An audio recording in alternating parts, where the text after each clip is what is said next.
Joshi sir classes में आपका स्वागत है। आज आपके सामने यहाँ पर हम लोग भारतीय संविधान का एक महत्वपूर्ण जो इम्पोर्टेंट टॉपिक है, जहाँ से प्रश्न आप लोगों के हर एक एग्ज़ाम में बनते हैं, डीपीएसपी। याद रखना, यहाँ से प्रश्न आप लोगों के लिए बहुत ज़्यादा इम्पोर्टेंट हो जाएंगे, क्योंकि यहाँ से बहुत ज़्यादा प्रश्न बनकर आते हैं, चाहे वो लोक सेवा आयोग द्वारा हो, याद रखना, चाहे वो आप लोगों का अधीनस्थ सेवा आयोग द्वारा हो। यहाँ से प्रश्न आप लोगों के बिल्कुल देखने को मिलेंगे। आपको क्या क्या चीज़ें करनी है वो मैं बिल्कुल आगे बताते चलूँगा। लगभग 5 से 6 मिनट की ये वीडियो होगी, जो आपके लिए बहुत ज़्यादा इम्पॉर्टेंट हो रही होगी। चलो अब बिल्कुल स्टार्ट करते हैं। एक भी यहाँ पर छोटे छोटे डाउट को भी क्लियर कर रहे होंगे। स्टार्ट करते हैं। सबसे पहला, आप लोगों को ये पता होना चाहिए जो नीति निर्देशक तत्व है कहाँ से लिया गया है, तो ये आयरलैंड से लिया गया है, सीधी सीधी बात है। दूसरा, ये कहाँ से कहाँ तक है, तो आप लोगों को पता होना चाहिए 36 से 51 तक है। 51 को आप लोगों का यहाँ पर आप लोग जानते हैं, आप लोगों के मौलिक कर्तव्य हो जाएंगे। मौलिक कर्तव्य आप लोगों को पता होना चाहिए, मूल संविधान में नहीं थे, और इसको कहाँ जाकर 19 आप लोगों को पता है कि 1976 द्वारा इसको जोड़ा गया है, 42वें संविधान संशोधन द्वारा। और आपको ये भी पता होना चाहिए, पहले ये आप लोगों के कितने थे, 10 थे, इसको बाद में संशोधन द्वारा 11 किया गया था। 11वां क्या था, शिक्षा पर आधारित था। ठीक है, अब हम बात कर लेते हैं इससे थोड़ा पहले की। तो इससे पहले आप लोगों के भाग 3 के अंतर्गत आप लोगों ने मौलिक अधिकार पढ़े होंगे। मौलिक अधिकार आप लोगों के लिए क्यों इम्पोर्टेंट है, क्योंकि वहाँ से भी प्रश्न बन जाते हैं। आशा करते हैं उसकी एक अलग वीडियो बनाएंगे।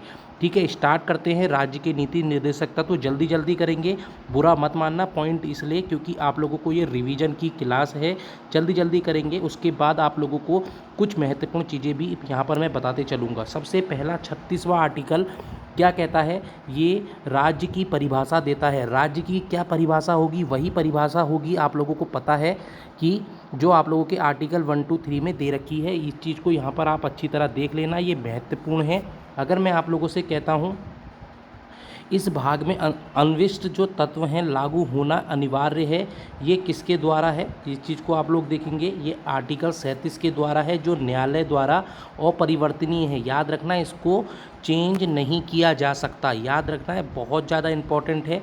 अगर मैं आगे चलता हूँ, जो हमारा 38वां आर्टिकल है, राज्य लोक कल्याण की अभिवृद्धि के लिए सामाजिक व्यवस्था बनाएगा। याद रखना, ये भी बहुत इम्पोर्टेंट है। बहुत बार पूछा जाता है कि लोक कल्याण की अभिवृद्धि से संबंधित कौन सा आर्टिकल है, तो 38वां आर्टिकल है।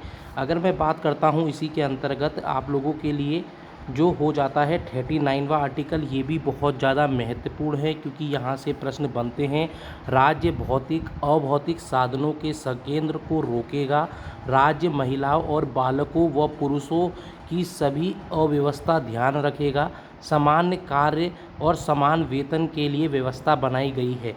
ये इतना करने की ज़रूरत नहीं है। सबसे ज़्यादा प्रश्न यहाँ से बन जाता है कि समान कार्य के लिए समान वेतन किस आपके आर्टिकल पर आधारित है, तो 39 आर्टिकल पर आधारित होगा। आगे चलते हैं।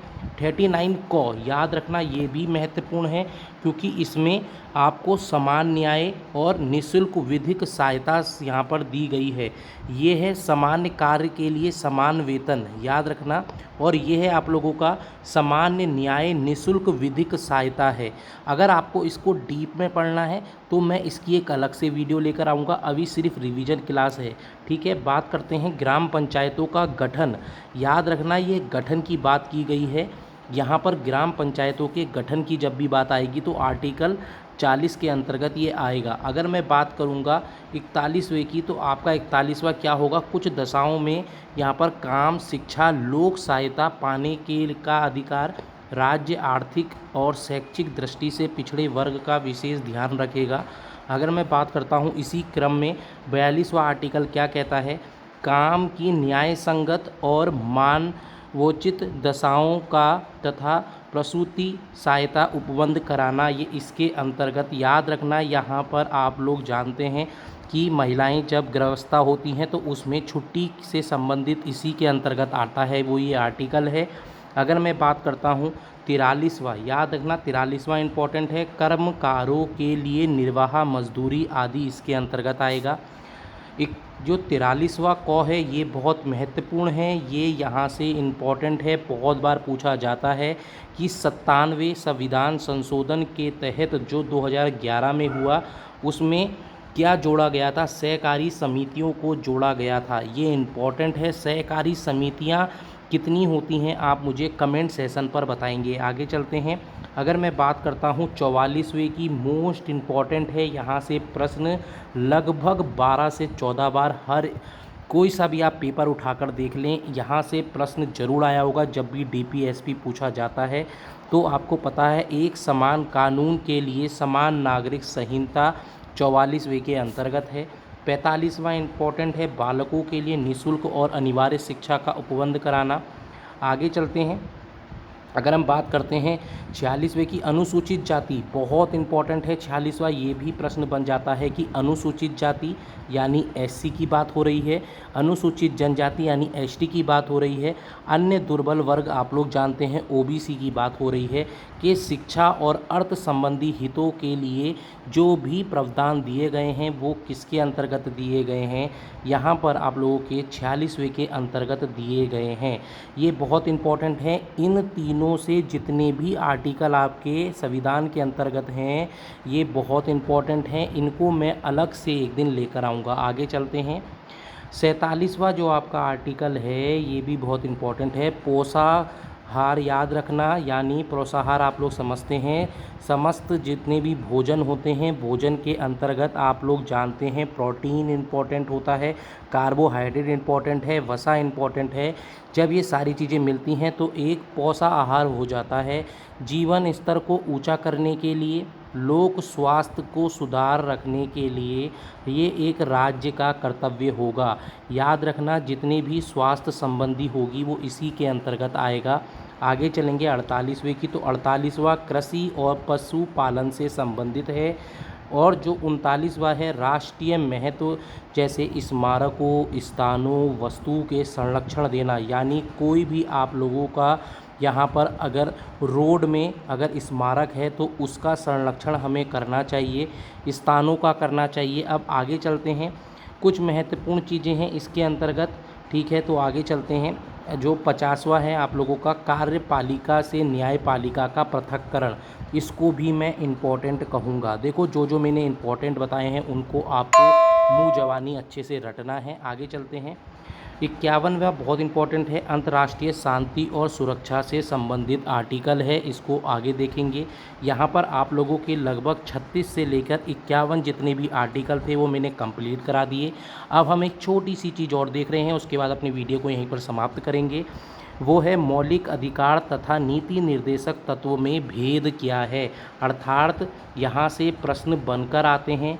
यूकेपीएससी द्वारा बहुत से प्रश्न इस पूरी स्लाइड से दिए जाएंगे, तो आपको अच्छे से करना है। मौलिक अधिकार क्या होता है, नीति निर्देशक तत्व क्या होता है, इन दोनों में क्या अंतर है वो हम समझेंगे। देखो मौलिक अधिकार क्या है, मौलिक अधिकार राज्य की नकारात्मक भूमिका का वर्णन करता है। बहुत बार प्रश्न बनते हैं, देखो एक एक लाइन से प्रश्न बनेंगे, ढंग से पढ़ते रहना। राज्य की नकारात्मक भूमिका का वर्णन कौन करता है, मौलिक अधिकार करता है। राज्य की सकारात्मक भूमिका का जो यहाँ पर वर्णन करेगा कौन करेगा, वो नीति निर्देशक तत्व करते हैं। तो नकारात्मक कौन है, मौलिक अधिकार, सकारात्मक कौन है, आपका नीति निर्देशक तत्व। राज्य को कुछ विशेष कृत्य करने से रोकता है कौन, मौलिक कर्तव्य। याद रखना बहुत ज़्यादा इंपॉर्टेंट है जो मैंने अभी आपको बताया, एक बार फिर बता देता हूँ। जब भी नकारात्मक आएगा तो मौलिक अधिकार होंगे, जब भी सकारात्मक भूमिका कौन निभाएगा राज्य के लिए, वो नीति निर्देशक तत्व होंगे। ठीक है, आगे चलते हैं। मौलिक अधिकार की बात कर लेते हैं। मौलिक अधिकार देश में राजनीतिक जनतंत्र स्थापित करते हैं, वहीं यह तत्व देश में सामाजिक आर्थिक जनतंत्र लाते हैं। याद रखना मोस्ट इम्पॉर्टेंट ये क्वेश्चन है, यहाँ से प्रश्न बनता है कि मौलिक अधिकार देश में राजनीतिक जनतंत्र स्थापित करेंगे, वही जो नीति निर्देशक तत्व हैं देश में सामाजिक आर्थिक जनतंत्र लाते हैं। बहुत बार ये प्रश्न पूछा जाता है, यहाँ से प्रश्न बनते हैं। इसको मैं सीधे इम्पोर्टेंट कहूँगा कि राजनीतिक जनतंत्र को स्थापित कौन करेगा, मौलिक कर्तव्य, मौलिक अधिकार, नीति निर्देशक तत्व या इनमें से कोई नहीं। तो आप जानते हैं मौलिक अधिकार। सामाजिक आर्थिक जनतंत्र को कौन लाएगा? नीति निर्देशक तत्व ला रहे होंगे। ठीक है, आगे चलते हैं। मौलिक अधिकार और जनता को दिए जा चुके हैं, वहीं याद रखना जो मौलिक अधिकार हैं जनता को दिए जा चुके हैं, वहीं नीति निर्देशात्मक तत्व नए अधिकारों की चर्चा तो करते हैं परंतु वास्तव में देते कुछ नहीं हैं। याद रखना बहुत इंपॉर्टेंट है इन दोनों में। देखो, मौलिक अधिकार जो है वो आप लोगों को यहाँ पर जनता को डायरेक्ट मिल जाते हैं, इस चीज़ को आपको पता होना चाहिए। ठीक है, आगे चलते हैं। मौलिक अधिकार की बात करते हैं तो कड़े वैधानिक शब्दों में वर्णित किया गया है, जबकि नीति निर्देशक तत्व मात्र सामान्य भाषा में है। बहुत बार पूछा जा सकता है कि वैधानिक जो कड़े शब्दों में जिसका वर्णन किया गया है निम्न में से क्या है? तो मौलिक अधिकार है। इस चीज़ को देख लेना, मात्र एक सामान्य भाषा में नीति निर्देशक तत्व हो जाएंगे। देखो, मैं वो करवा रहा हूँ जो लोक सेवा आयोग आपसे डायरेक्ट प्रश्न पूछते हैं। अनाप शनाप इधर उधर का कुछ भी मैं लेकर नहीं आया हूँ। सिर्फ इम्पॉर्टेंट सिलेबस में से जो मुझे बेस्ट टॉपिक लगा है सीधे मैं वो पुट कर रहा हूँ। लगभग आपको रोज़ ऐसे 10-15 मिनट की छोटी छोटी वीडियो मिल जाएंगी। ज़रूर इसको पूरा देखें। पसंद आने पर लाइक और सब्सक्राइब जरूर करें। पाँचवीं बात करते हैं तो दोनों ही न्यायालय में स्थित पूर्णतः भिन्न हैं। सर्वाधिक महत्वपूर्ण नीति निर्देशक तत्व 39 बी और 100 है। 39 जो बी है इसके अनुसार क्या है? राज्य के संसाधन इस प्रकार प्रयोग हों कि उनका लाभ जनसंख्या के सभी भागों को प्राप्त हो। याद रखना, मोस्ट इम्पॉर्टेंट है, डायरेक्ट सीधे पुट होते हैं ये। राज्य के संसाधन इस प्रकार का प्रयोग हो कि लाभ जनसंख्या के सभी भागों का प्राप्त हो। किस आर्टिकल में है? तो ये 39 बी आर्टिकल में है। ठीक है, 39 सी में क्या है तो इसको देख लेते हैं। जो 39 सी है आप लोगों का, कुछ व्यक्तियों के हाथों में धन को केंद्रीकरण से रोकता है। आगे चलते हैं। जो आपका अभी का लास्ट है तो इसमें क्या है? 37 जो आर्टिकल है के अनुसार नीति निर्देशक तत्वों को न्यायालय में पर्याप्त करने लायक तो नहीं बताते हैं परंतु देश के शासन में इन्हें मौलिक रूप से निहित मानते हैं। यह राज्य का कर्तव्य है कि वह इन तत्वों को अपनी नीतियों तथा संसद द्वारा बनाए गए कानूनों का स्थान दे।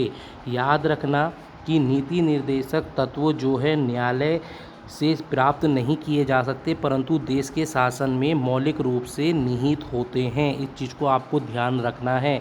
परंतु जो मौलिक अधिकार हैं वो स्वतः ही आपके जन्म के साथ आपको मिल रहे होते हैं। इन दोनों में बहुत अंतर है, इस चीज़ को आप लोग देख लेना। लगभग मैंने जितने भी महत्वपूर्ण इसके आर्टिकल थे पूरे करवा दिए। अब हम इसकी एक दिन अलग से एमसीक्यू लेकर आएंगे, फिर उसके बाद आप लोगों का ये पूरा टॉपिक कंप्लीट हो जाएगा। आशा करता हूँ आपको मेरे द्वारा पढ़ाया हुआ पसंद आया होगा। जोशी सर क्लासेस देवभूमि पर आप लोग जुड़ें, क्योंकि यहाँ पर सिर्फ वही पढ़ाया जाता है जो पेपर में आपको देखने को मिलेगा। लगभग जितने भी प्रीवियस ईयर के पेपर हैं यहीं से पूछे जाते हैं। याद रखना, एक एक जितने भी पुराने ईयर के पेपर हैं मैंने उनको सबको अच्छे से देखा और उसके बाद जो मुझे इम्पोर्टेंट टॉपिक लगे हैं उनको ही मैं लगभग 2 महीने तक लगातार यहाँ पर छोटे टॉपिक में समझाऊंगा। बाकी अपनी आप तैयारी करते रहें। मिलते हैं हम दूसरे किसी टॉपिक में। Thank you, tata, good bye.